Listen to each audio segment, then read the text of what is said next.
বৃহস্পতিবার কর্ণফুলী নদীতে বিধ্বস্ত প্রশিক্ষণ বিমানে নিহত পাইলট আসিম জাওয়াদকে শেষ বিদায় জানিয়েছে বিমান বাহিনী। সকালে ঢাকা সেনানিবাসের বিএএফ ঘাঁটি বাসারে সহকর্মীদের উপস্থিতিতে তার জানাজা অনুষ্ঠিত হয়।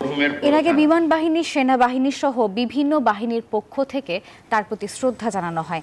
এদিন জানাজায় আসিম জাওয়াদের বাবা ডাক্তার মোহাম্মদ আমানুল্লাহ উপস্থিত ছিলেন।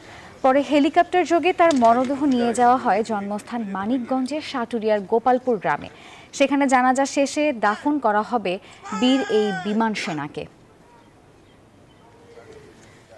জিডিপি সংক্ষিপ্ত জীবন বৃত্তান্ত কর্মকর্তা 2007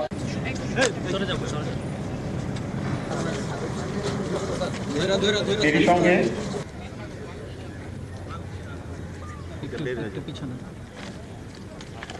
রুমের প্রস্থান।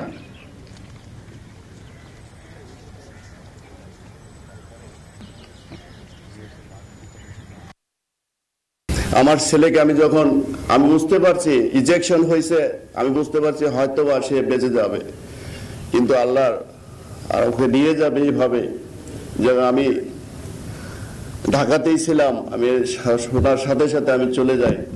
আমি যে ওকে যখন দেখি আমি বুঝতে পারছি তখনই আমার জন্য কি অপেক্ষা করছে।